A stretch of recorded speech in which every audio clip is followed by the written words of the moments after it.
avait quelqu'un qui a dit que je peux pas jouer aux poupées, et après j'ai pleuré. Bienvenue sur Papatriarcat, le podcast qui réfléchit la parentalité au XXIe siècle en essayant de l'affranchir du modèle patriarcal.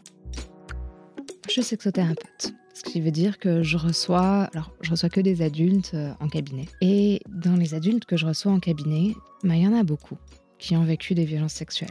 Et pour beaucoup d'entre eux, ces violences, elles ont commencé tellement petits. À un moment où ces personnes, elles n'avaient pas de ressources. Et à qui on en parle? Et qu'est-ce qu'on en fait? Et je sens bien que ça va pas trop ce qui s'était passé, mais j'ai pas les mots pour le dire, je sais pas quoi en faire. Et je garde ça. 5 ans, 10 ans, 20 ans, 30 ans, 40 ans, 60 ans, toute seule à l'intérieur.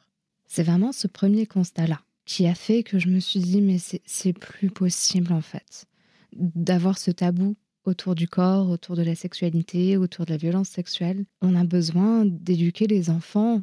Enseigner à un enfant, tu as le droit de dire non, c'est bien, c'est fantastique parce que ça va construire leurs compétences pour plus tard. Et c'est trop de responsabilité pour un enfant. D'ailleurs, c'est pour ça que la loi est enfin aujourd'hui, seulement depuis 2021, on a une loi qui protège les mineurs des violences sexuelles, qui dit qu'aucun adulte ne peut se prévaloir du consentement sexuel d'un mineur de moins de 15 ans. Mais les enfants, ils ne le savent pas. Souvent, on a peur de faire peur.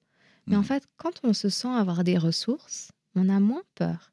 Justement, c'est-à-dire que si je t'informe d'un danger, mais que je te dis « mais si jamais il se passe ça, c'est ça, ça et ça que tu peux faire », il semble moins terrifiant ce danger. Alors que, en fait, si ça nous tombe dessus et qu'on n'a pas, c'est encore plus terrifiant. Et en fait, dans notre société, on a encore trop tendance à dire « mais enfin, si ça s'était vraiment passé, si c'était si grave que ça, tu t'en souviendrais quand même.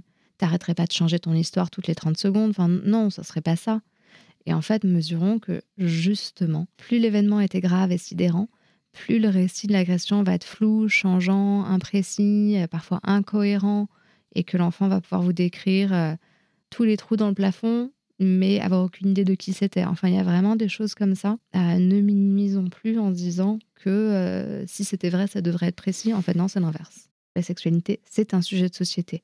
Tu peux pas dépasser un arrêt de bus sans qu'il y ait une pub sexuelle. Tu peux pas ouvrir la radio sans qu'il y ait un fait divers sur un viol. Tu peux pas regarder une série télé sans qu'il y ait de la sexualité. Elle est partout. Et du coup, ça nous donne l'occasion d'en parler en tant que sujet de société. Ah là, Lisa et Romain, à la télé, il s'est passé ça et ça. T'en penses quoi, toi? Et en fait, en parler en tant que sujet de société. Qu'est-ce que Romain, il aurait pu faire à la place? Qu'est-ce que Lise, elle aurait pu faire à la place? Ou qu'est-ce que tu te dis là? Putain, on est dans la voiture, on vient d'entendre ce truc à la radio. Mais qu'est-ce que tu te dis? Et c'est là où on peut vraiment faire de l'éducation à un niveau intellectuel et un peu plus de réflexion poussée qu'on va faire avec des petits. Et c'est génial, en fait. Et les ados, Flash News, ils adorent qu'on leur demande leur opinion. Et voilà, j'espère que cet extrait t'a plu. Tu pourras retrouver l'épisode en entier dès demain sur toutes tes plateformes préférées, comme Apple Podcast, Podcast Addict, Pocket Cast ou encore Spotify. On peut aussi se retrouver sur les réseaux sociaux, sur Instagram, Facebook, TikTok, mais aussi tu peux t'abonner à ma newsletter, tu trouveras le lien en description.